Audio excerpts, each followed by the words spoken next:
7th, the Safe and Healthy Schools Commission meeting. America, if you can you call roll? Yes, of course. Thank you. Amber Joyner, Here. Leanne McCauley, Here. Misty Vaughn Allen, Here. Natalie Sanchez. No, Natalie. Alice, and I'm sorry if I pronounced your last name wrong, Ledesma?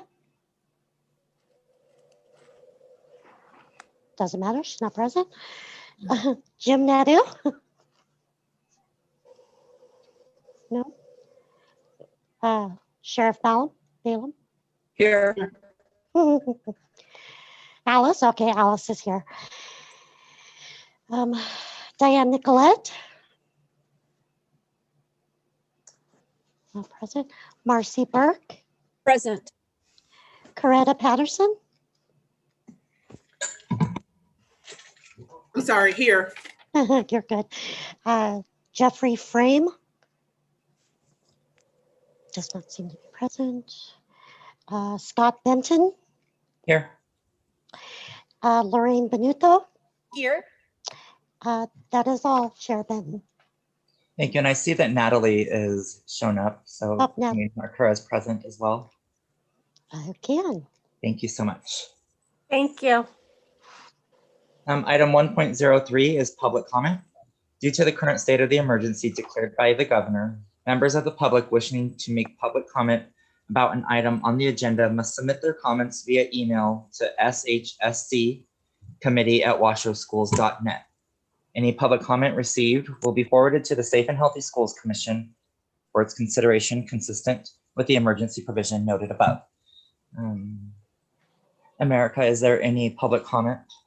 We did receive one public comment from Rachel Robinson. Thank you very much. Item 1.04 is action to adopt the agenda. Is there anything that anybody wants to pull off the agenda, or if not, I will take a motion to adopt the agenda. I motion to adopt the agenda. Thank you. Is there a second? I second. Thank you, Dr. Patterson. We have a motion and a second. All those in favor signify by saying aye. Aye. Aye. Aye. Any opposed? Thank you. So we'll move on to our agenda, which is items 2.01 is where we'll start, and that's the approval of the minutes of November 2nd, 2020 meeting of the Safe and Healthy Schools Commission. These minutes were emailed to us, so I don't know if you've had a chance to look at them, but if there is any corrections or any discussion, we can open it up for discussion. If not, I'll take a motion to approve the minutes.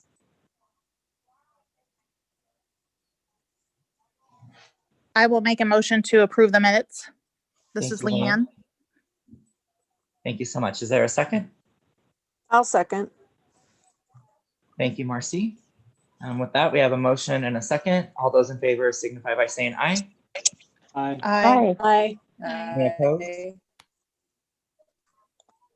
Motion passes. Item 2.02 is information of a budget transfer from a Safe and Healthy Schools account to the Communications Department account to support the Ally license to upgrade the district's website and maintain ADA compliance for the site. And this is for presentation and discussion only. I'm going to open it up. We'll start with Dr. McNeil. I don't know who's presenting this item. I can go ahead and present it, and then if there's any questions, we're available to take those from the commission. So thank you so much, Chair, and thank you, commissioners. For the record, Kristen McNeil, Superintendent of the Washoe County School District. So this is a very basic agenda item. We just wanted to notify the Safe and Healthy School Commission that the budget for the Safe and Healthy Schools Commission, we are going to be upgrading our ADA compliance for our website. I'm sure if you've listened to some of our board meetings recently, we've had some public comment relegated to the not very user-friendly aspect to our website. And so we're going to be updating the website, but importantly also making the upgrades relegated to the ADA compliance. And so we used to have a contract for Site Improve, which was $9,002. In order to update it, we're going to be using Blackboard Ally, which we already have contracted with Blackboard for our website. And so that contract is in the amount of $24,970.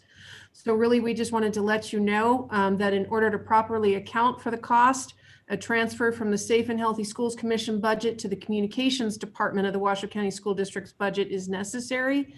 And the transfer will also be reported to the Board of Trustees as part of the monthly budget transfer reporting agenda item. Thank you so much. Is there any questions, discussions that we would like to have? This is a non-action item, so we don't have to take action on it, but I wanted to open it up for discussion if anybody was interested in discussing. I have a question. Yes, Commissioner Burke. Commissioner Kristen, is that going to be a budget item for every year? It will be a budget item for the year, but it will now be out of the communications budget. So it won't come back to the Safe and Healthy Schools budget. Okay, thank you. You're welcome.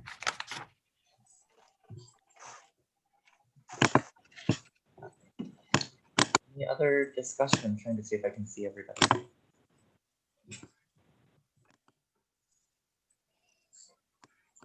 I have a question. Thank you, Superintendent McNeil. I appreciate that. With that, we'll move on to item 2.03, which is presentation and discussion of possible agenda for future conference focused on trauma-informed care. This again is for presentation and discussion.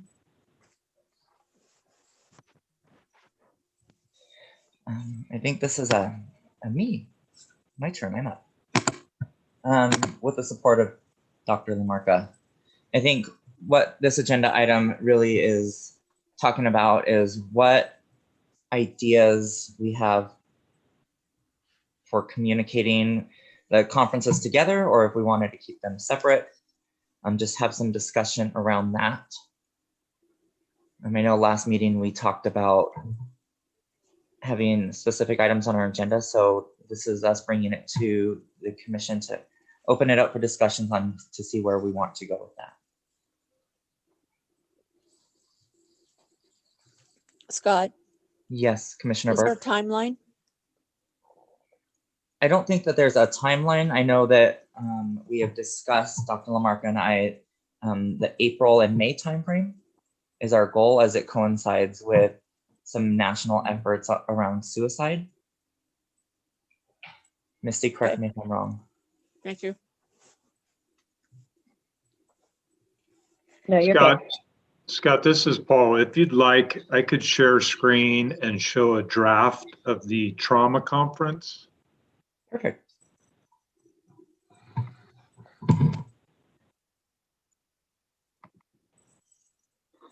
Is everyone seeing that? Yes. So, and I apologize, my office, I'm having internet connectivity. So someone ping me if you can't hear. So right now we're looking at the week of the 19th or the week of the 26th. Nothing is in stone. That's of April of 2021. Because it will be a virtual format, we've talked about the conference occurring over multiple days, perhaps 2 to 3 hours a day. And just to remind the commission members, the audience for the trauma conference that we did discuss with you last year is really school teams, primarily school teams, such as principal, counselor, school psychologist, lead teacher, something of that nature. We would be looking at like a keynote presentation and a panel discussion on the kickoff date.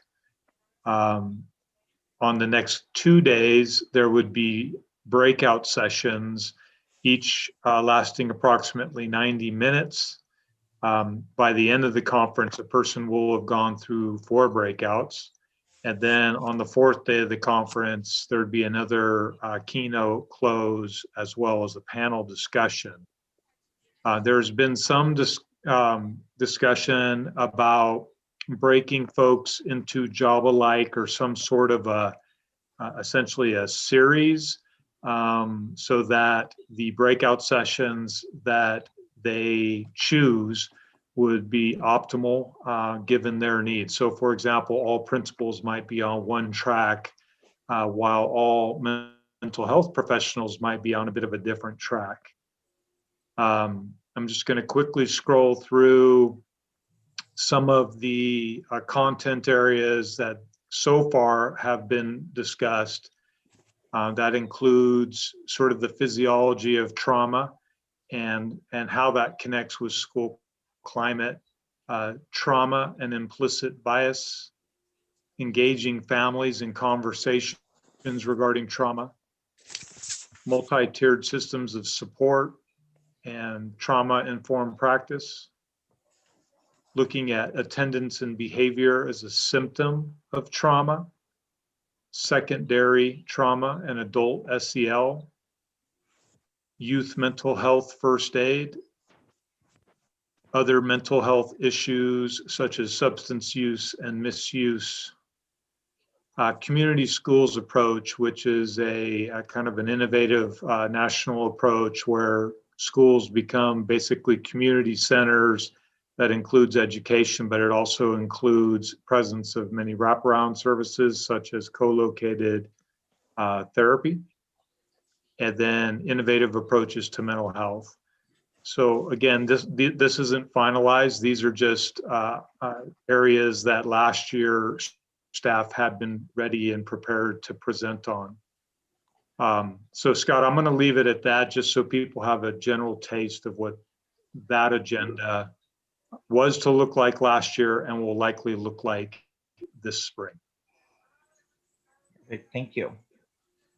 And I think some conversation that I've had with Dr. Lamarca is that we have the option to combine the conferences, our safety forum and the trauma-informed care conference that was scheduled this April that wasn't able to take place. And after looking at some of those topics, I would like to see how the commission feels about combining the two, or if there's the desire to keep them separate. I'm going to open it up for discussion. Misty, if there's anything you want to add, please do. Scott, I have a question. Yes, Commissioner Burke. Sounds great. But right now during the COVID, which none of us have ever been in before, right? Right. That attributes to trauma to me. A lot of people are traumatized. I'm wondering if we could have some COVID people. Commissioner Burke, when you say COVID people, is there someone that in particular? Sorry, No, you're fine. experts, health department, someone from the governor's office. I don't know. So Scott, this is Paul Lamarca, and maybe Neil can help us out. On the agenda, so the next agenda item is a discussion of the safety forum, and then the agenda after that, item after that is the hospital combination.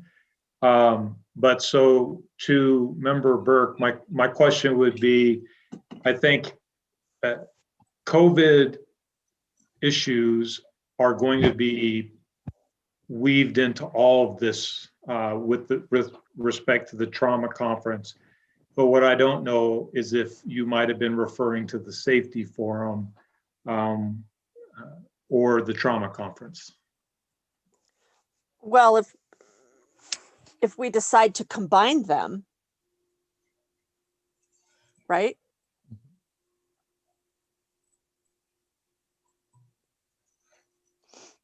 And looking ahead at our agenda, we have that option to combine them at item 0.05. Sorry, I must be jumping ahead. No, you're fine. Chief Counsel Neil, can I open all three items at the same time so we can talk about them? Absolutely. If you feel like that's the best way for you to organize your meeting, then yeah, feel free to go ahead and do that. In fact, Paul and I kind of discussed back and forth whether it should be one item or multiple items. He felt presentation-wise this was the way to go, and I'm not going to doubt that. But if you feel it's best as the chair, you can open them all three, and we can go from there. Okay. Yes, I would like to do that. So let's open item 2.04 and 2.05. 2.04 is the discussion or presentation and discussion of previous safety forum formats, content, and topics. And then item 2.05 is discussion and possible action to merge the proposed trauma-informed care conference and safety forum to be held in spring 2021. I think one consideration we might want to make is that everyone is talking about Zoom fatigue. So being on, and so I don't know which direction it might make sense to go, but if we combine them, does that mean it's like a extra long extended period of time, or would it be the same amount of time? Do you know? I think the conversation that we had was that we would combine them and there would be a parent track, there would be a teacher track, there would be an administrative track, a mental health provider track, just so that they can pick and choose what format they go or what track they go on. I know many of our teachers are parents, so if they want to opt and take a parent version of something, they have that ability to. This is Paul. May I add, Scott? Of course. So I do think one thing, Dr. Benuto, and I haven't attended one, but as I understand it, in the past, the safety forum also had roundtable discussions or what you might consider small breakouts, but they were very short in duration, about 15 to 20 minutes. And we have had internally, because the trauma piece is really something owned by our office. If we were to include parents, what would that look like? If there was a parent track, maybe parents would have access to the keynotes and the panels that are on the bookends, but then the in-between, they may have these briefer sessions, and or depending on format, they could opt into some of the longer sessions. The only issue there is the intended audience really isn't the parent. And so it may look and feel very differently. But that's part of the reason, to your other point about fatigue. That was actually one of the suggestions about breaking the conference up into multiple days, was trying to get people to stay online for 6 to 8 hours in one particular day. Mm-hmm. Even what we're proposing right now seems to me to be an awful lot. Yeah, I think it would be very challenging for most people to be on Zoom for 6 to 8 hours. But I do think that the breakout sessions would be very helpful, regardless of whether or not, regardless of how long the session is, breakout sessions would help a lot. If I may, being an original member, I've done these safety forums before, and Kristen can attest. The one we did at Wooster, was it Wooster? In the evening, we just felt it was not a good time for people, right? You got full-time jobs, they're all coming home for dinner. The last thing they want to do is hop on a Zoom meeting. Okay, so I just might want to steer it. I love the breakout session because we did do those. And each one of us manned a table. I do like that format, but I am in agreement that we should stretch it out, not do it all in one shot. We'll lose too many people that way. Thank you, Chairman Scott. Benson. Yes, ma'am. I'm curious with the Zoom format as another potential consideration, just with equity and folks that do have to work, if there'd be availability for maybe some of these, some of the keynote and some of the speakers to be available as a recording to those who can't attend, perhaps live, but they could maybe, if you've got that parent role and that teacher role, then that would be a way that they could attend all parts. Yeah, I think that's a great question. When Dr. Lamarca and I talked, we were going to get with the communications team after we decided what format and how to proceed to see if that is possible, because we understand that somebody who works 9 to 5 isn't going to be available at 2 o'clock. And then Misty and I actually were going back and forth about some discussion on having them different times of the day. So one morning mug time during the morning, so that parents that are used to those morning mugs at the school, having a breakout session in the morning, one around lunchtime, one around dinner time, so that everybody has the option to attend if they can. And then also have the recordings. I love that idea. Yeah. So. Yeah, I'll pop in just to tag on to Commissioner Burke's point. The very original safety forum was actually a panel. It was a panel presentation where we had Right. several district leadership. We had our chief of police. We had myself, I think back then, either as the chief of staff or as the deputy. We had counseling represented. We had Catherine Loudon. We had, I believe, Trish Schaefer at one point in time. But it was a panel of experts that allowed the audience, the in-person audience, to ask questions. And then we moved to the roundtable type format. Right. They would stay for about 15 to 20 minutes, get the topic, record, and then do kind of a round robin, like you would rotate through. And just some of the topics, back then were bullying and efforts that the district was putting forth as far as bullying, traffic, safety protocols, safe campuses, what was happening on campuses to make them safe. We had a lot of discussion around back then as far as the single point entry. So I would just recommend for the commission to think about what is the overall general purpose as far as, what is the topic? Do you want the safety presentation and a trauma, and then build the program around that, so that you may still be able to do a panel of experts relegated to safety, and maybe that's how you embed the safety forum. So it's just a thought. And I'm going to echo, I did not know the first safety forum was a panel discussion, but I've been tossing that idea back and forth in my own head and what that would look like if we did it virtually. I know within the district, we have some experts that we can make a panel out of, and then maybe have a preset series of questions that we come up with as a commission that we want them to talk about, to answer. I think that would be a great way to lead the safety forum if we chose to separate it, and then have maybe 2 breakout sessions from there with some experts and have some conversation over Zoom, where we start the Zoom with, hey, here's some topics, here's some quick snippets about what the district is doing, and then move on to maybe 2 experts within a different field, 1 safety, 1 trauma, and then we can combine it, and then we just go back and forth through that and offer that a few times a day, would be my suggestion. But I'm also not opposed to combining it with the trauma-informed care conference. If I may, what Kristen was saying about the panel, and was that our very first one, Kristen? And it was a really nice setup, and we were all very excited to see how many people came. Well, it kind of blew up in our face, and there may have been 3 parents, and then the rest of the panel talked to the commissioners in the front row. So I'm thinking a panel in person, maybe not a good idea.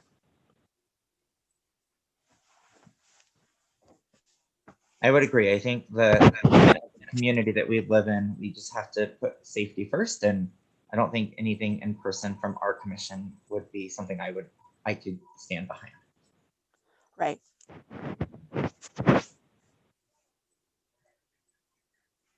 Any other thoughts? Misty? I'm just kind of processing it all. I'm still struggling with the embedded in the trauma. I'm struggling with that piece, within or without the trauma conference. So if there's any more thought on that, I would welcome it. Commissioner Joyner. Thanks. Yeah, I'm processing too. It's the introvert in me, like, let's listen to everything first. I think I'm concerned only because of the different audiences. I mean, if we want to have a parent track, it needs to be branded differently. Many parents won't attend something that's about trauma because they think it isn't related to them, even if it may be. They won't necessarily know that that relates to their family. So we would definitely need to brand it as something broader.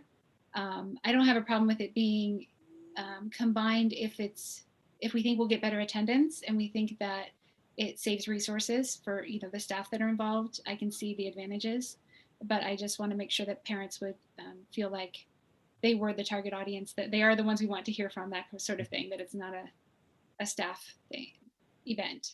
So I'm not sure how you would do that to make it really clear. Right.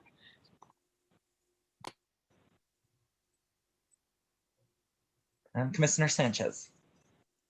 I'm curious if maybe a way to do that would be to really link safety with trauma during this current pandemic. So to what Commissioner Burke was speaking to is really pairing that, how can we talk about COVID through a lens of safety, and how is that informing some of the trauma practices that have already been in place in the school district, and maybe some of the things that are available for families, and maybe that broader lens to Commissioner Joyner's point of where it's not just trauma, and maybe that's off-putting for a parent, or even truly scary to hear about.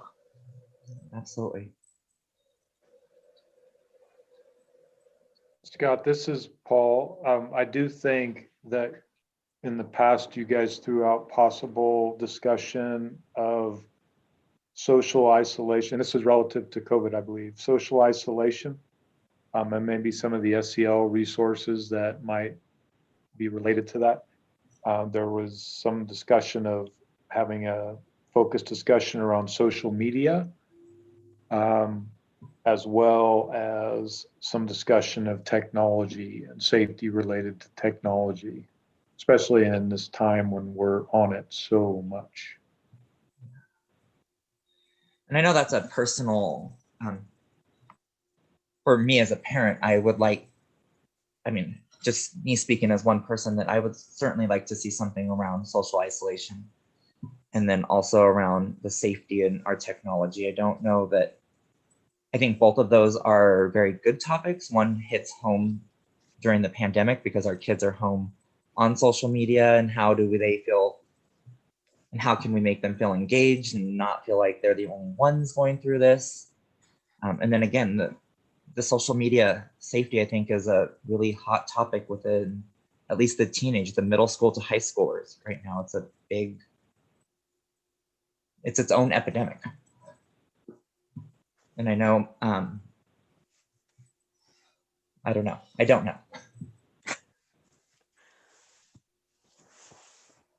But I agree. I think those topics are something that we can certainly separate, and as just the safety forum, we can move forward if that's the temperature of the commission. I just want to make sure everybody has the option to throw out their ideas so that we can provide the best safety forum in whatever format we decide.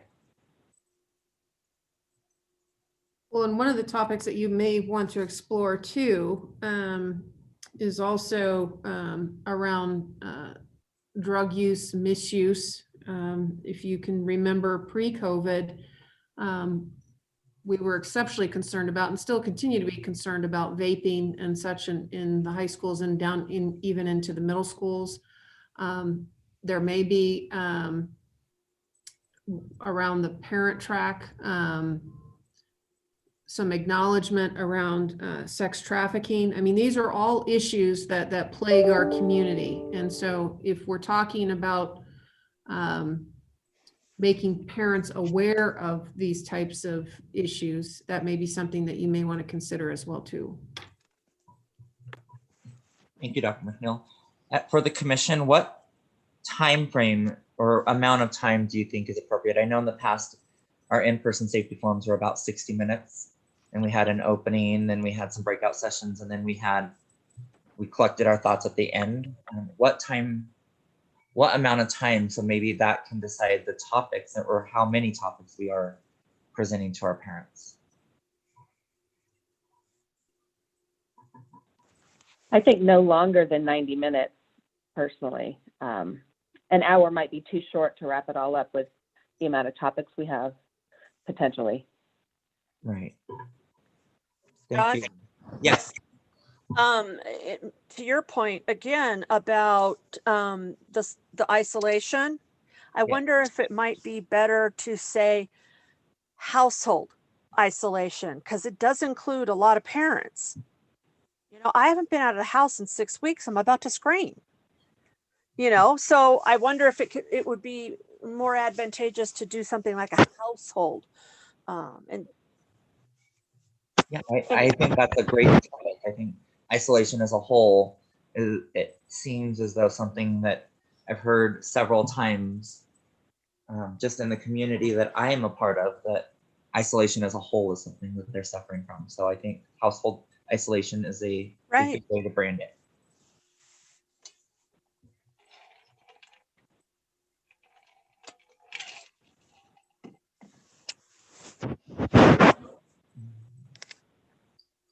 Any other discussion? I know it's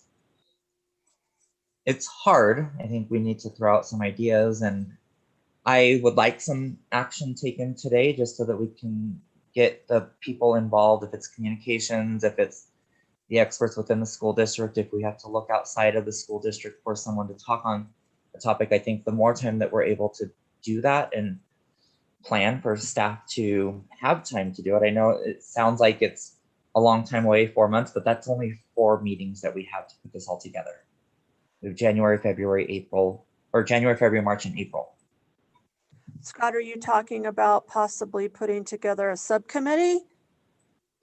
Unfortunately, I think under the direction and guidance of Chief Lombardo, he has asked us not to.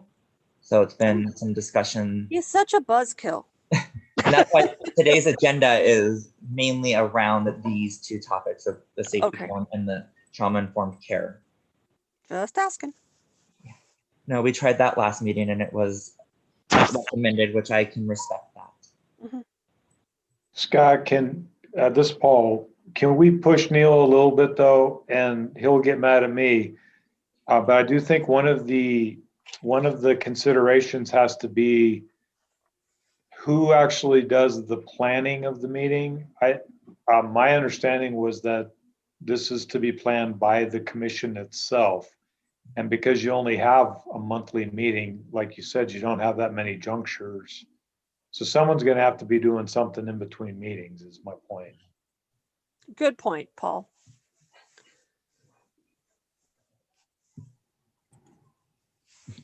So I think what you can do is you can ask, well, today's item, unfortunately, let me look at the agenda item as I'm talking here. Let me pull this up here.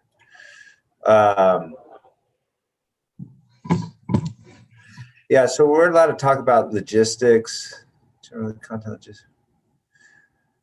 So I think what you could do today is you could, as part of logistics, that's the creation of location and things of that nature. You can ask certain people to who want to volunteer to go out and do things and come back to this committee with ideas. For example, this location or this type of format or something along those lines. The reason why we're always reluctant to do committees or subcommittees is they have to comply with the open meeting law too. And so it really doesn't do us any good to have a subcommittee that then has to comply with the open meeting law. That creates more work for you to be able to do these specific tasks that you're asked to go out and do, right? So if you create a subcommittee and let's say it's Scott, Amber, and Misty, well, that's still you still have to comply with the open meeting law. You still all have to vote to get something done. So even if you're going to recommend we do it at Wooster High School, you have to go and vote on that and then bring it to this full committee. And I don't think that would create a very beneficial situation that would address Marcy's concern and Paul's concern, which is, and I think yours too, Scott, which is we have to get stuff done, right? So that's the current concern with the subcommittee. I just don't see how that helps you speed things up. You could just meet as a group for that matter, and it's just as easy for all 11 or 14 of you to meet than it is for 3 as far as staff is concerned. So my thoughts would be on today's item, perhaps people should step up and say, I'm willing to go out and look at this. And I think even if 2 of you go and look, that's fine. That's not a subcommittee. You'll come back and you'll come up with recommendations. I just don't want to have to create a situation where you create what's called a collegial body, where it requires a vote of you or your subgroup to bring a decision forward. That's when the open meeting law kicks in. So I hope that helps. That would be my thoughts on how to solve this situation. Neil, if I may. Sometimes, well, Zoom is screwing everything up. So I'm wondering, can we do a get together through email where everyone has the chance to vote? No? Oh, Not in a public forum. grasping at straws. I have a question. You can't do, just let me clear up the record if you would, please. You can't do anything via email because then the public doesn't get a chance to watch your emails, right? So you can't vote in private. That's a strict no-no. There's certain circumstances where you can meet in private, but this commission wouldn't even fall into those statutory guidelines. So no, you can't do it that way. Sorry. All right. Commissioner Joyner. Thanks. I just have a question. So what are the tasks that need to be done? In the past, I know that for the forums, staff has done a ton, especially the communications office. And so I guess when we talk about some of us going out volunteering and then going out individually to come up with recommendations for pieces and bringing it back here, what are those tasks and how is it divided up between us compared to what staff will be doing? So for example, on location, I mean, I think we know it's virtual, right? So we can check that one off. But what are the other tasks?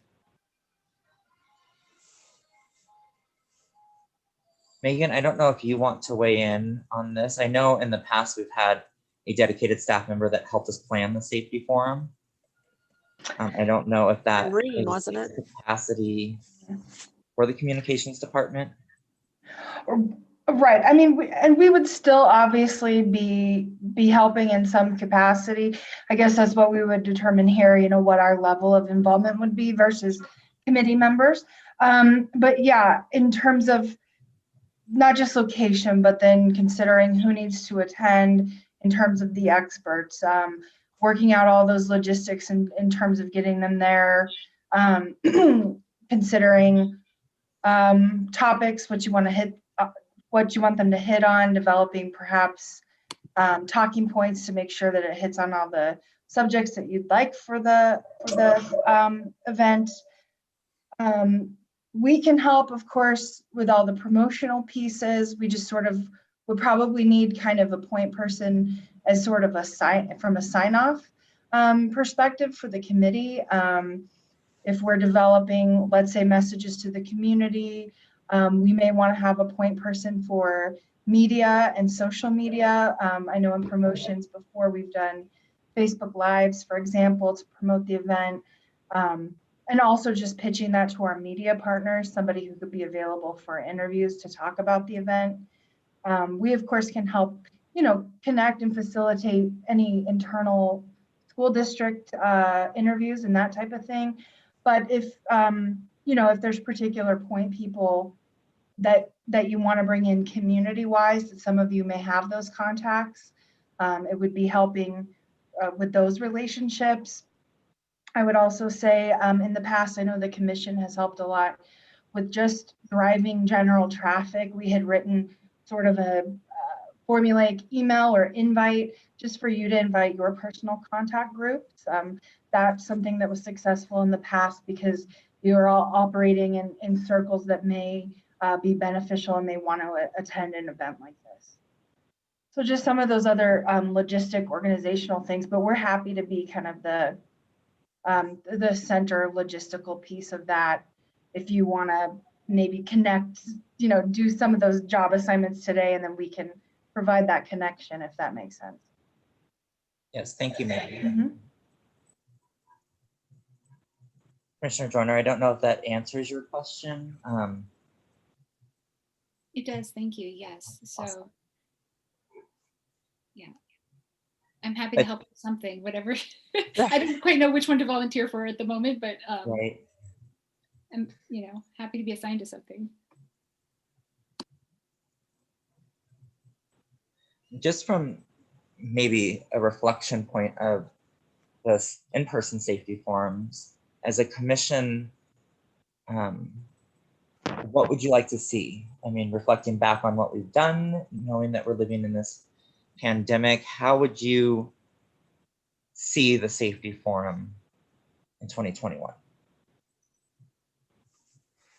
Like, what are some, we have to do this so that we get the target audience. We have to do this. What are some of those we have to do's so that we can guide and maybe know what to volunteer for? Scott? Yes, Dr. Patterson. Ready for the record. I think one thing that might be interesting that I, as a parent interested in safety, would want to hear about is, I think it would be kind of interesting to have parents that elected different tracks for their kids. So like my kid is in high school, but she's been fully online the entire time. So I think that I almost think a discussion that is held with different parents that talk about what factors weighed into their decision to select the mode that they chose for their child, be they related to the district themselves or if they had household issues. But I think that other people, I think it's empowering for people that made the less popular decision, or that they feel that they made the less popular decision. They may feel that they gained some insight into other people's weighing of the whole pandemic. I think that's one thing that I might find some value in. Awesome. Thank you for that point. It's very well taken. Scott? Yes, ma'am. Is that Commissioner Burke? And to comment on her point, she was talking about choosing to be home or not be home. It's not choice anymore, right? Yeah. Yeah, no, as of December 2nd, all middle school and high schoolers were full distance learning. Right. Point well taken, but my daughter's been home since the school year started. Oh, okay. Sure. Yeah. Right, and we also actually just sent out the survey for parents to land on a spot going into the second semester too.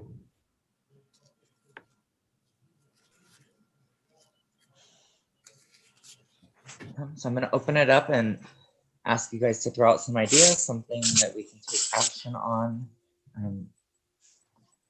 so that we know how to move forward. Yes. Chair Benton, did we decide then? Am I hearing that we want to separate it? We're not linking it to the trauma, or have we not decided? We have not decided. There has been no action taken on it. Okay. But maybe that should be the first step in our conversation, is to decide, are we going to combine them or are we going to separate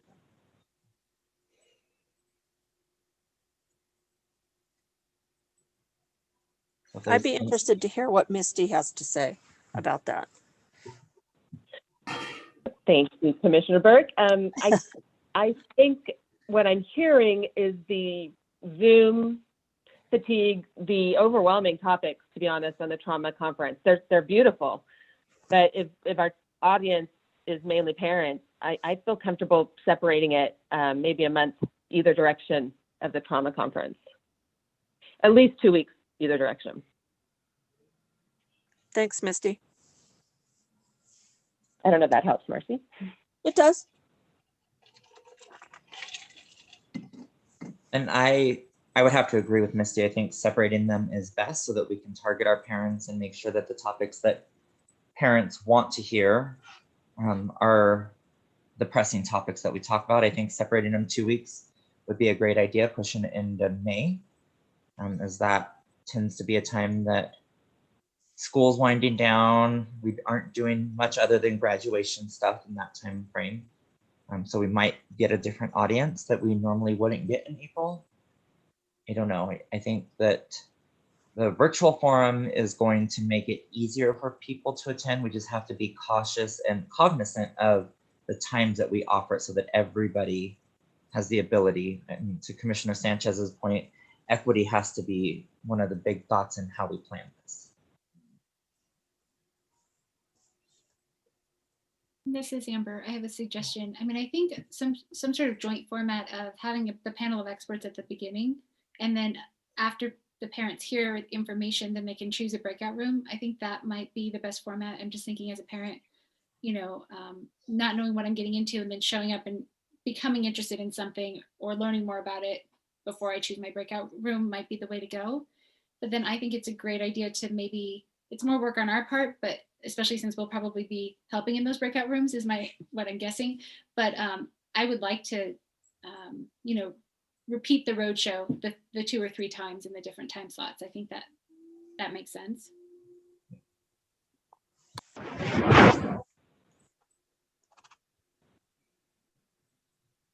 All right. Chair Benton? Yes, ma'am. I love Amber's idea, and I think Dr. McNeil had mentioned the panel. I think our first forum was really beautifully done. We just didn't get the audience in the room. So maybe an offshoot of what we did the first time with the panel would be really great. And then kind of that merged with specific topics. I hope it's empowering. I think that the dark topics, we've had enough darkness. I want to really make it an empowering discussion. And I'm just thinking, expert panels, they're so busy. So maybe our expert panel could just meet once and we could keep that recording for the subsequent meetings. And I'm trying to think, since our public comment is so ahead of time anyway, where we require people to email ahead of time, we could say, if you have questions for our panel, email us with those questions and they could address those questions up front. I mean, I think it would be unwieldy to have the panel answering questions in real time anyway. I don't know. Because I think in the public meeting format, correct me if I'm wrong, right now we make them do it ahead of time, right? And they have the option to email during our meeting if they desire. Oh, also during the, okay. I'm just trying to think of how to not make the experts who are very busy come 3 times. But, we could ask them to answer questions in the first one and then that portion for the subsequent ones. And then the breakout rooms would of course be live, but I don't know. So what I'm hearing is that we want to make the safety forum a separate event. So let's take some action on that. If somebody wants to make a motion, we certainly can. Just so we know some guiding on what to do if we want, then how we can start planning the safety forum. So what are we voting on? I'm sorry. I would be looking for a motion to either combine the safety forum or have the safety forum as a separate event. I'll make the motion. Thank you, Commissioner Joyner. I move that we have a separate safety forum this year and in the spring, and that it be some format involving an expert panel and breakout rooms, aiming for parents. Thank you very much. Targeting parents. I'll second that. Thank you, Commissioner Burke. Mm-hmm. So we have a motion and we have a second. All those in favor, please signify by saying aye. Aye. Aye. Aye. Any opposed? All right, motion carries. So we will work with communications to have a separate safety forum. Now that we have decided that, if there's somebody who wants to make a motion and decide on some topics, I would be looking at my vice chair to do so if she's able to. I think you're the expert in knowing what we need right now.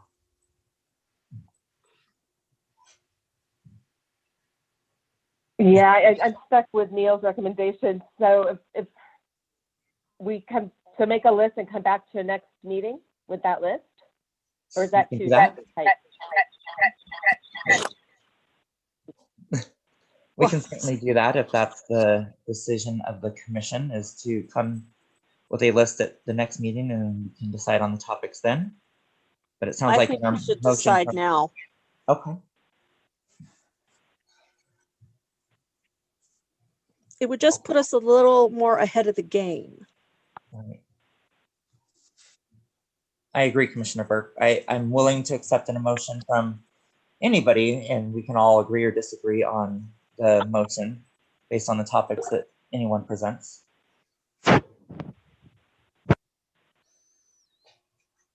Well, the first topic has to be mental health.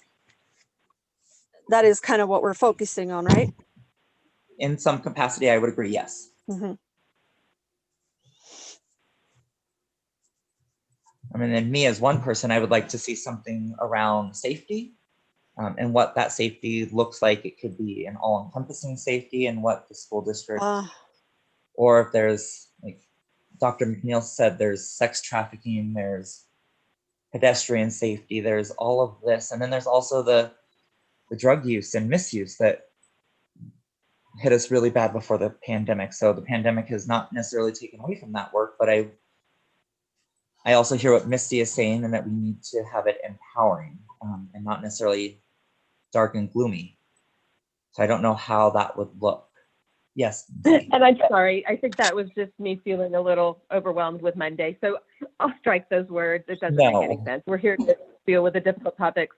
I will commit to the technology and social media component. I have an intern from UNR who's investigating that social dilemma conversation and how do we keep our young ones safe when they can't get away from technology and social media.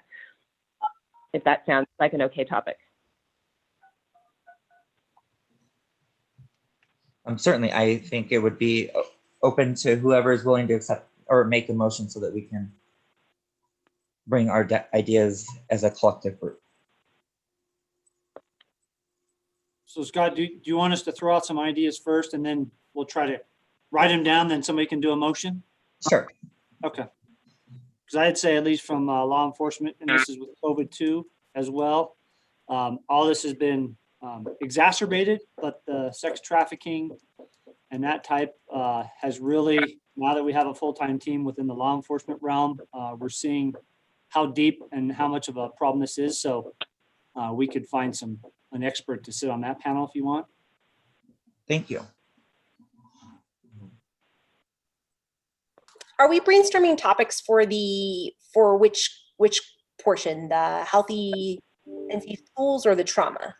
So our motion that we made was to separate it. So I think that would take us away from the planning of the trauma-informed care, just into the planning of the school. Okay. I still think we would be irresponsible as a commission if we didn't talk about COVID during that time. I would venture to suggest that we might want to include something on, stress management strategies during COVID-19. Something pretty simple, but I'd be happy to help with that. Thank you. And I think some of these topics we can talk about in our opening, and then we can decide on whatever we decide on. If we decide to do 90 minutes, we can have 2 or 3 breakout sessions. If we decide on 60 minutes, I think it would limit us to 2 breakout sessions, just so that those conversations can be had. That's just my opinion. I don't know how the commission feels about that. So can I clarify, Chair Benton? Of course. We would have experts on the panel on all of these topics, give an overview and what's happening, and then the breakout would be more in-depth and back and forth discussion. And that's just my personal decision. If that's what we decide to add or plan, I think as a commission, we would take action on that today. So can I follow up? If whoever's helping us with technology, do we have that capability? I'm assuming with the school district Zoom account to have multiple rooms. I think we discussed this briefly last time, but. I believe so. And I think Megan would have an answer. Yes, we've done that in various meetings. There's an ability to break out, or we could even, a lot of those breakout options kind of automatically send you there, or we can give people options with separate links. And we could do that in the agenda that we send out, and of course include that in the chat in the main discussion. Perfect. Thank you, Megan. Mm-hmm. Yes, Commissioner Joyner. Thank you. I just quickly pulled up the list from last year, and I can go back to previous years too, but some of the topics we had, I think we should still have something about, sorry if this was already mentioned, school site security, and we can combine it with visitor management, but I don't want to lose sight of that's one of our major things is the building safety and visitor management, and I'm trying to think what else is related to that. Thank you. I appreciate that.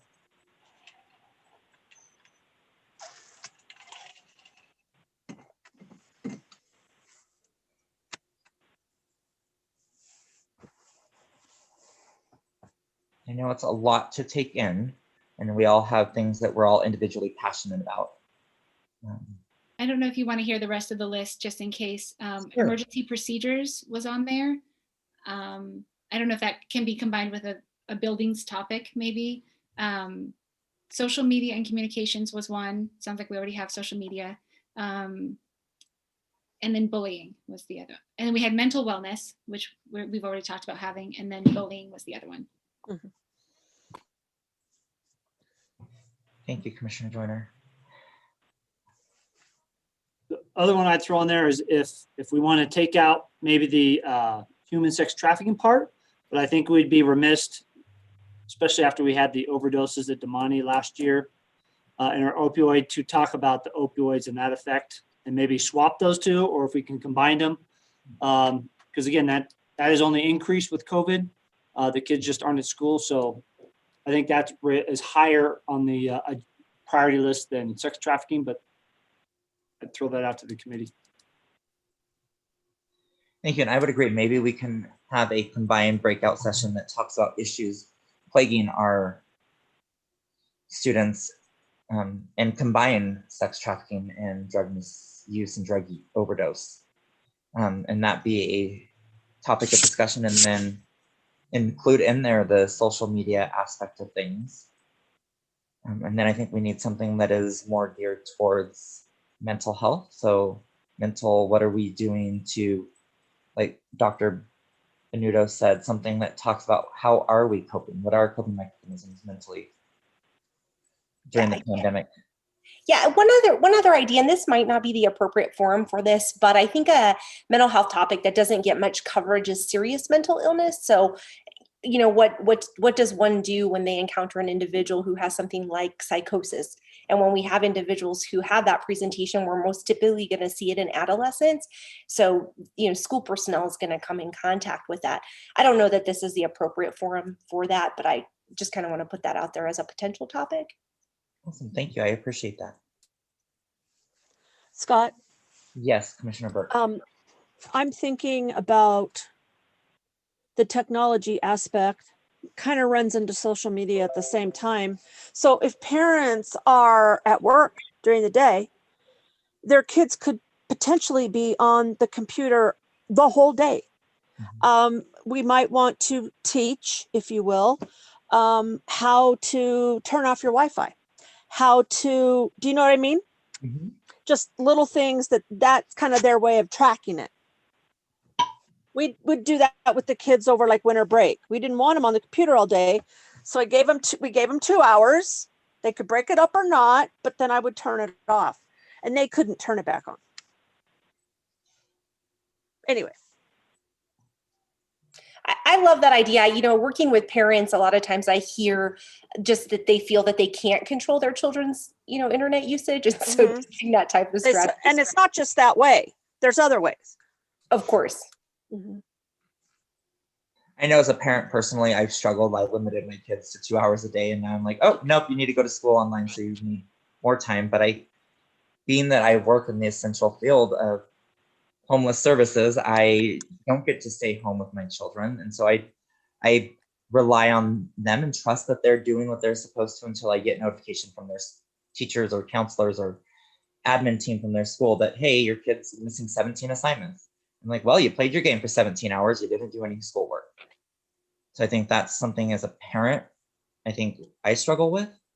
And I know I can't be the only one. Oh God, no. Yes, Commissioner Sanchez. I'm wondering if that could be underneath that wellness umbrella as well, as not only, you know, how do we help kind of organize the day for those folks and those kids who are on it all day, on the screens all day long, and then maybe coming up with just from a psychological perspective of what are some other opportunities and activities, you know, whether it's getting up and taking a 5-minute break and doing jumping jacks, or, you know, a little bit of a mindfulness minute or something like that, that, you know, would be a really easy, here's some quick tips that could be really useful and just, you know, ready to put into action. Perfect.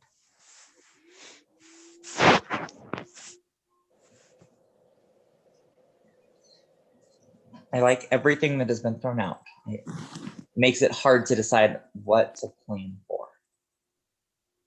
So I'm gonna lean on the commission to really dig deep and find what, I mean, it may or may not be voted on. It may not pass. But if somebody wants to make a motion after hearing all of these wonderful ideas, I am open to that. All right, here, I'll try a motion. I tried to like combine them. We'll see if I can summarize this right. Okay, Sheriff Balaam, I appreciate that. All right, so I make a motion for the upcoming safety conference to have the following topics: social media and technology usage and dangers. So it captures everything we were talking about. Human sex trafficking / drug misuse and overdose and response.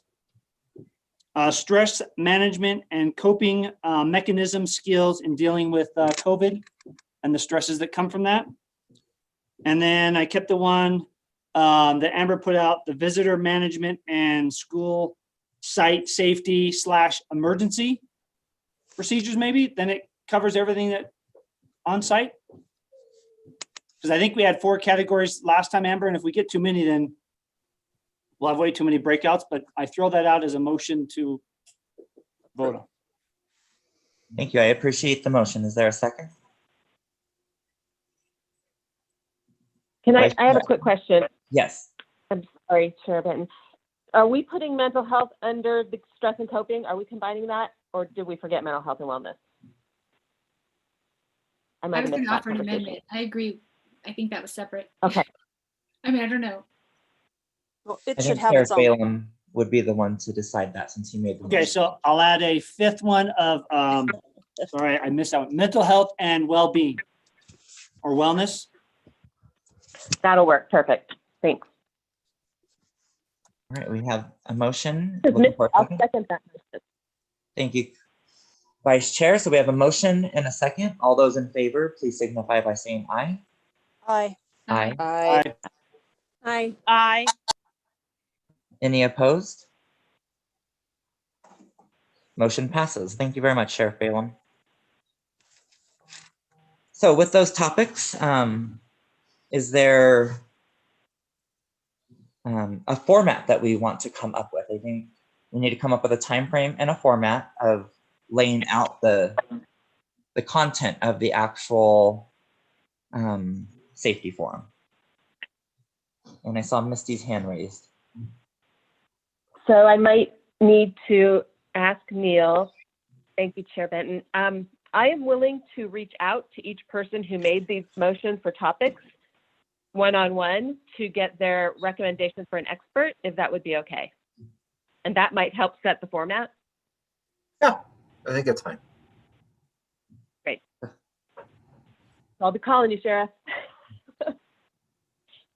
So Neil, since I have you, would we need to make or take action on the content, or can we wait till January for that? I mean, we have the content, but in the format, I should say. Yeah, it seems to me that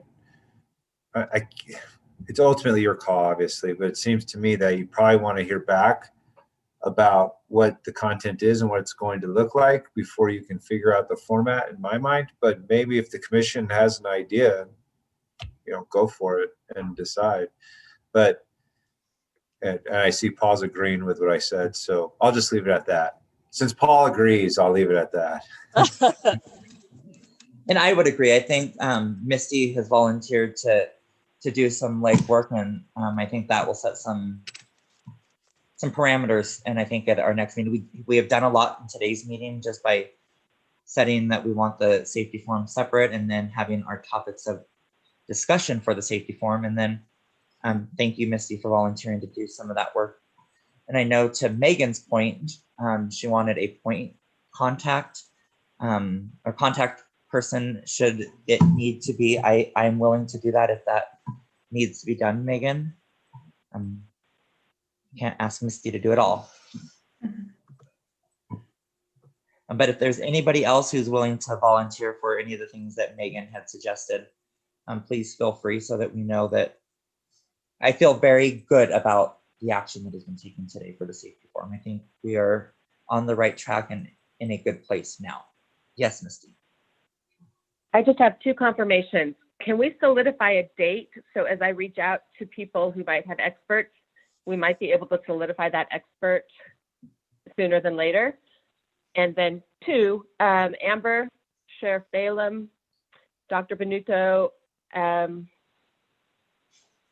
going to reach out to you because you were the ones who recommended those topics. But if anyone else has an idea, just email me individually so we can get experts on board. Awesome. So, Chief Counsel Rombardo, are we allowed to take action and solidify a date today as a commission? Is that agendized appropriately? I think so. It says logistics. I think that's part of logistics.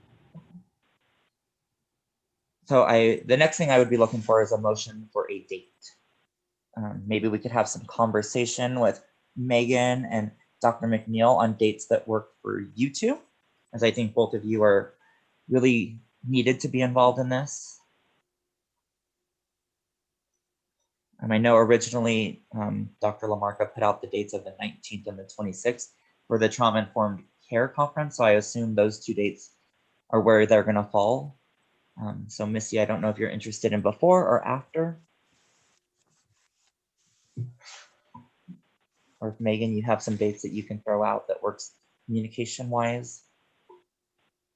I would typically suggest midweek, usually, probably Wednesday or Thursday. We like to avoid Tuesdays because they're Board of Trustee meetings and a lot of us are unavailable.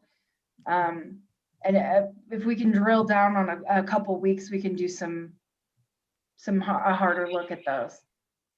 Thank you.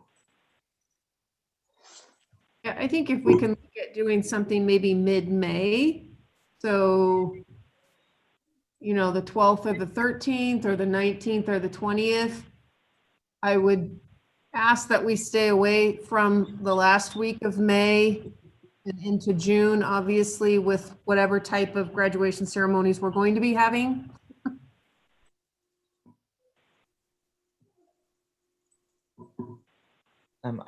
I like that. If there's somebody that is interested in making a motion of dates, I'm open to that as well.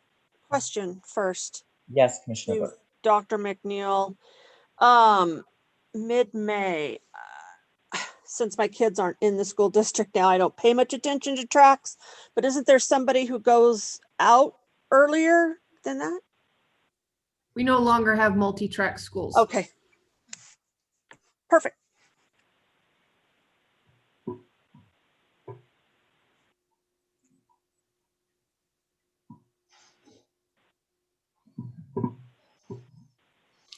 Mr. Chair, Jim Nadeau. Yes, Commissioner Nadeau.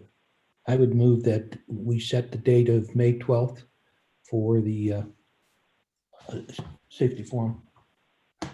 Thank you very much. I appreciate that motion. Is there a second? Second. Thank you, Commissioner Joyner. And with a motion and a second, we'll take some action. All those in favor, please signify by saying aye. Aye. Aye. Any opposed?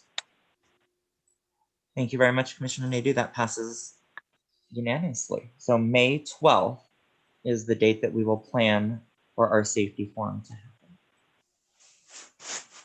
Does that help, Misty, with some guidance? Yes, thank you. And May is Mental Health Awareness Month, so I think it's a great fit.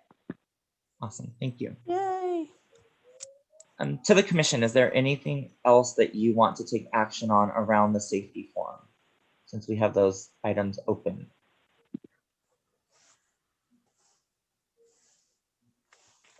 Dr. Lamarca or Megan, is there anything that we can do to help today? I know January we'll come back with some topics and then maybe some more planning logistics, but is there anything else that you need from us today or would desire from us? I'm good. Good as well. Thank you all very much. Thank you both. All right, so that brings us to item 2.07, which is the update on the school reopening efforts related to COVID pandemic, including steps taken to open schools and other information released by Washoe County School District since November 2nd, 2020, our Safe and Healthy Schools Commission meeting. This is for presentation and discussion only, and our presenter is Dr. Paul Lamarca. I'm going to share screen real quick. Awesome.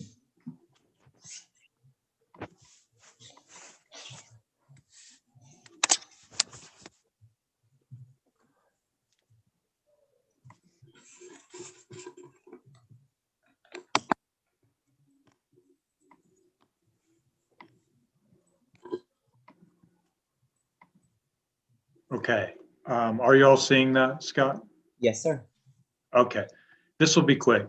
So really probably the most important thing to share, and you all already know this, is that on November 21st or 24th, the Board of Trustees acted to temporarily shift all secondary schools to distance learning with some notable exceptions. We do have some unique schools such as Piccolo, Turning Point, Inspire Academy, and those schools, while they serve secondary students, they remain in person.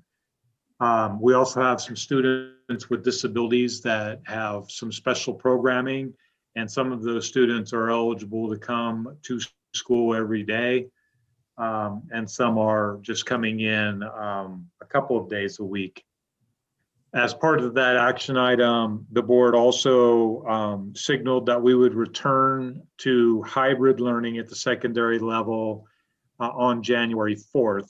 But that was a tentative date. They wanted us to come back on December 8th, which is tomorrow, with some updates around contact tracing, testing capacity, and availability of substitute teachers, which we're prepared to do.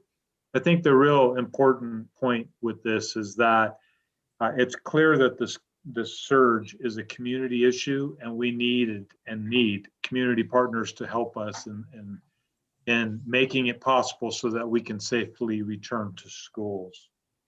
I did want to share with you some of the data just briefly that the board does review every 2 weeks. This is the COVID risk meter. This is something being put together by TMRPA.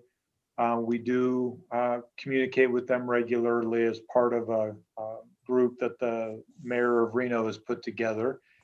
We've been in this very high area for a long period of time. This graphic demonstrates that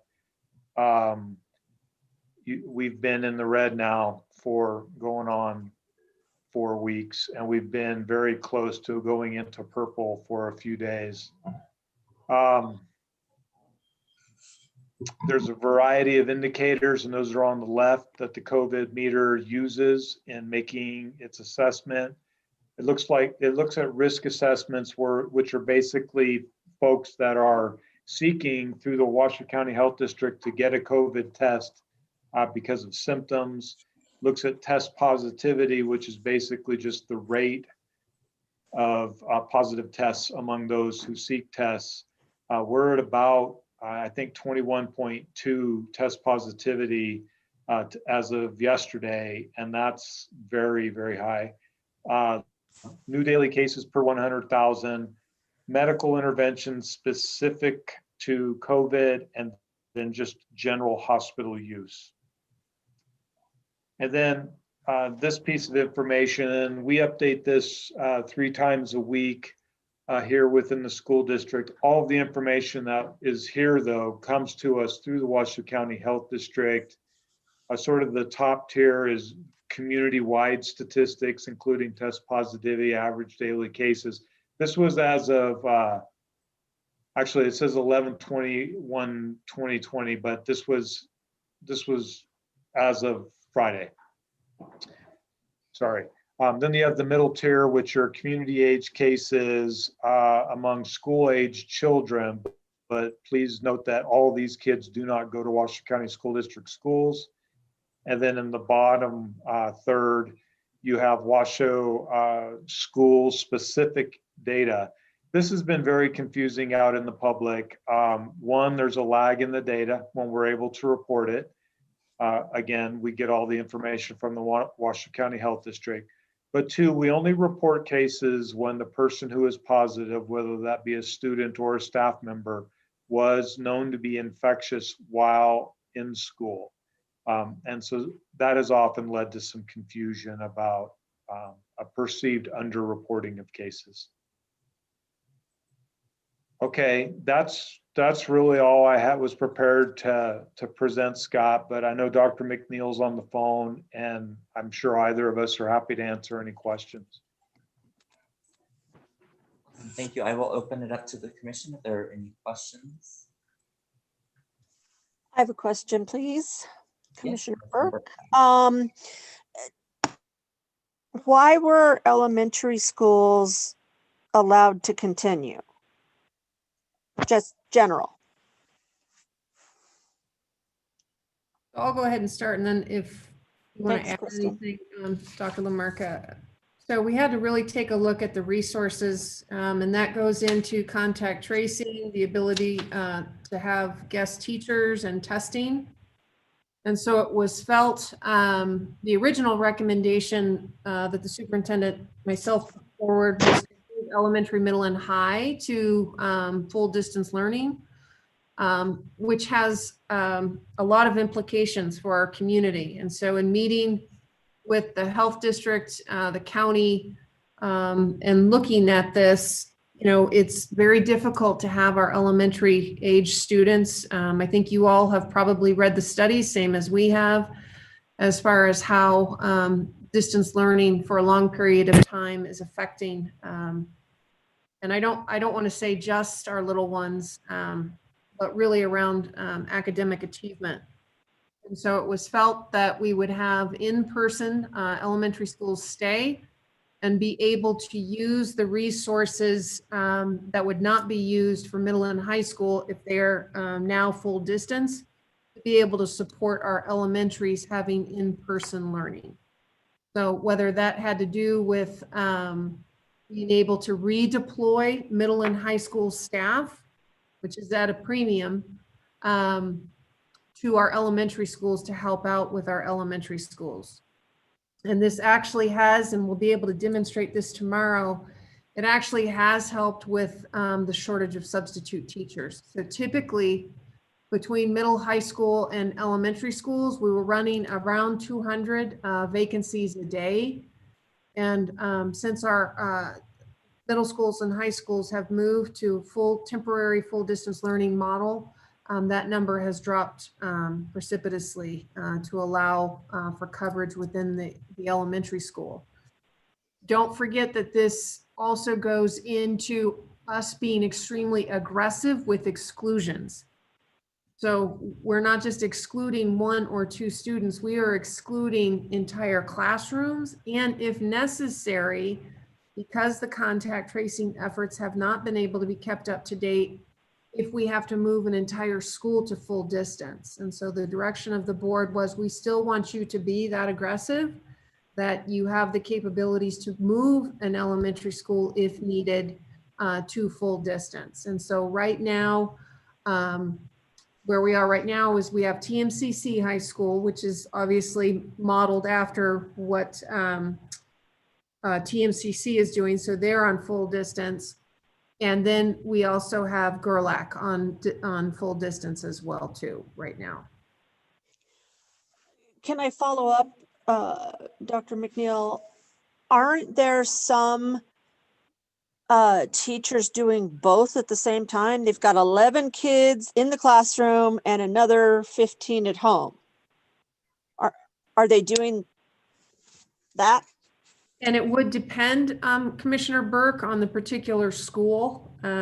Some of our principals have been able to, so for example, they've been able to combine classrooms. So if I have a 3rd, 4th, they may be doing an actual in-person 3rd, 4th, and then that frees up the allocation. Interesting. The other level to be doing full distance. So it really depends on what the teacher or what the principal and their staff felt was best for their particular situation. But you're correct, there absolutely could be teachers that are doing in person, and it could be that they are actually doing, when we had middle schools and high schools in person, they could actually be doing hybrid as well too. Wow, interesting, thank you. Any other questions from the commission? Yes, Commissioner Sanchez. I'm curious, what is the access for students? So do you find that most of the middle school and high schoolers, that they have the appropriate electronic devices and internet access to get online? Great question. And, that's been from day one, right? Our emphasis to make sure that we're getting those supports out. And so where we are now, we had 6,000 hotspots had 3,000 from a settlement agreement, and then we purchased 3,000 more. And so where we are now is if a school has a family that needs one of those hotspots, they're call IT, and then we will very strategically deploy that particular Wi-Fi hotspot. And I should define that. I didn't define it very well at the media briefing. People were saying, "What is a hotspot? You know, are you talking a COVID hotspot? Or are you talking, you know, Wi-Fi hotspot?" So I'm talking a Wi-Fi hotspot that a family is able to use for access. And we continue to work with our partners. The Education Alliance has been outstanding in getting devices. But there's also, you know, Washoe County is not unique in this. This is a global issue with devices. So there was a tinge of a supply chain issue that we're still feeling the ramifications are about. So we are still getting devices in, and we'll be continuing to get devices in through January and as late as February as well too. Great, thank you. Commissioner Joyner, did I see your hand? Yes, Commissioner Joyner. Thank you. I think on this commission before we've talked about how we're really concerned with the whole school community, including staff and their mental health and well-being. And I've been hearing actually from some staff members who are very concerned about the current situation where they're terrified to go to work and they're being required to go to work and congregate with other adults in schools that are closed. So although the kids are home, they're being required to go to work. And I was just wondering why that is, and if there's any efforts in the future to consider, you know, the staff's feeling of safety. It seems really unfair, honestly, that some teachers get to be entirely home for the last 8 months and others are being forced to congregate with other adults and they don't feel safe and they don't want to be there and they don't need to be there. You know, from my perspective as a parent, I'm thinking, why do they have to be in that building? So thank you for the question, Commissioner Joyner. And that has to do a lot with providing guidance and directives to make it consistent throughout our school district. And we have to follow ADA compliance. And so if a staff member wanted to have ADA accommodations, then they had to go through a particular federal process in order to have those ADA accommodations. So when you say a teacher may be having the full distance learning model, most likely that they have gone through the ADA compliance procedures, which is a very, as I'm sure you know, a very in-depth process. But we actually feel, and we sent out guidance when our middle and high schools had to go to temporary learning, that teachers have their materials, their lesson plans, the devices within their classrooms. And so they are still able to provide the instructional activities throughout the day, but there's no students in there, so that they have all of the PPE, you know, the hand sanitizer, the face coverings. They're still able to use those. They still have to use those when they're on campus. But as far as your point, as far as congregation, we have asked our principals to, whenever possible, that they are to be doing either Teams or Zoom type meetings. So we really shouldn't be having staff meetings. We definitely should not be eating with our grade levels, our departments in the staff lounge. We put that guidance out quite a while back ago. But it's really the best environment for our teachers is really in the classroom, that they're able and they have that support. And then it also goes to supervision and guidance as well too. As a former principal, I'm responsible for the supervision of my teachers and I have to evaluate them as well too. It's really having that expectation from all of us, even at the central service levels, that we're providing the best support possible to our schools and then also to our students and families. Thank you. I think somehow that explanation maybe isn't getting to the teachers, or it's not enough, because I think, you know, most teachers could do their jobs not having to be in the building. I mean, just the reality of technology is that, sure, have it open for those teachers who need an office or need the supplies, but many of them could be doing it from home. And for those who feel unsafe, I just wish that there was a way to give them that option when they really don't need to be there. But I don't know if that's a conversation for the future. You know, as we look towards the family surveys going out, I assume that you're also surveying staff and taking those to heart, their requests. So we actually already did complete a staff survey that was shared with our Board of Trustees. And like I said, when we presented that with all the good, the bad, and the ugly. And then we also have the parent survey, which we will be presenting to our board in January as far as what those survey responses are. And if we have to do, more communication relegated to this, we're happy to do that. But I do think, we have continued to message that our schools are safe. The Washoe County Health District agrees that we are not, schools, as you know, have not been labeled a super spreader event. The state superintendent actually went into the mitigation task force because she actually visited some schools with us in Washoe County. So schools are not super spreader areas. And so to message that our schools are safe when everybody follows the protocols, and we have been also working with the county, City of Sparks and City of Reno as well. Dr. LaMarca mentioned the mayor's task force meeting. Washoe County School District has been an active participant of those phone calls as well too, but it's also a community message too.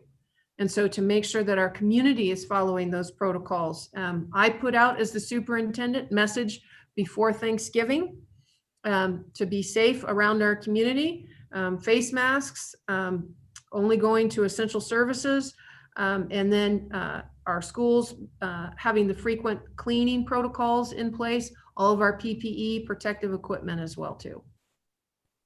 Thank you. Yeah, this is Paul. I'd like to add that there are no good answers right now. It's all a matter of which is the lesser of evils. As you guys know, and this is for staff as well as students, a big push for having in-person instruction is around social and emotional health. As Dr. McNeil described, the data is not super clean, but there is data that would suggest that our schools are quite safe when you compare the rates of infection within the schools to, for example, rates among the same age population in the community at large, or among staff within schools versus the adult population at large. There is actually something to be said about, and some of you are in offices and some of you aren't, but when I walk into my office, when I leave my car, I have to have a face mask on. We have stations all over for sanitizer. We do not congregate. There are very specific rules that we follow. And I mean, I hate to say this out loud, but I'm probably safer within my work environment than I am at home. The only other thing I would add, again, it's not a good situation at all for anyone. That's not what I'm suggesting anyway. But I do believe that teachers and administrators and central office employees that are having some difficulties with childcare responsibilities of their own, there are options for those students to come with their parents to the school district buildings. So we're doing the best that we can, trying to balance social emotional needs as well as physical safety needs. And it's hard work. Thank you. I appreciate that. And I do see how much effort you've all made. I've been glued to the board meetings and appreciate everything that you're doing. Just as a parent, I see us losing so many good teachers. I hate to see us lose more, because they're feeling these things. And I want to make sure that their mental well-being and mental health and well-being are addressed. That it sounds like you're aware of that and focusing on it. I appreciate that.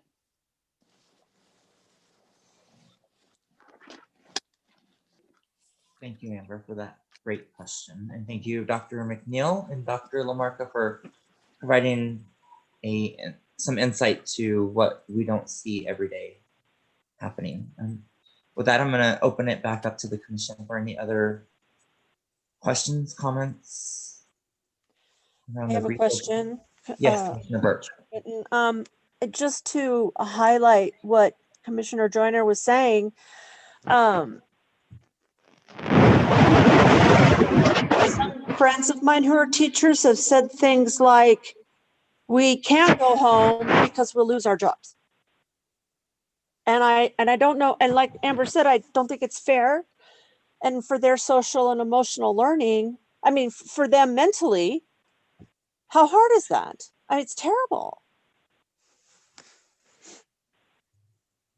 And Commissioner Burke, I think you're absolutely right. I think Dr. McNeil addressed that, and the hard position that the school district has to be in is Yeah. ADA compliance, that we have to follow regulatory guidelines from the federal level. I know as an employer, that's what I have to do. Like, there's accommodations that can be made, but there's a process in which they have to go through. Thank you. And so I have several friends that have expressed concerns, and I've asked them to reach out and follow guidelines. There's a policy in place for everything, and if not, then that's the school district. That's not I don't think that's the commission to really decide, but it's the school district, and it's a human resource aspect really is what it comes down to. Dr. McNeil, correct me if I'm wrong in my assumption. No, you're absolutely correct. And, you know, the guidance is something that our Human Resources Department worked on quite extensively over the summer. And it took a great deal of time to look into this, to meet with the individual employee. And a lot of this is protected information, right? And so it puts the district in a very difficult position where you know, the teacher, we want to respect that, or the staff member. It's not necessarily just teachers as well too. So we have to be careful about that as well too, and what we're able to discuss and what we're not able to discuss as well too. Thank you, Dr. McNeil, for clarifying. Well, Commissioner Burke, that was a great question, and I always appreciate your thoughts and questions. Is there any other commissioners or any other questions from the commission?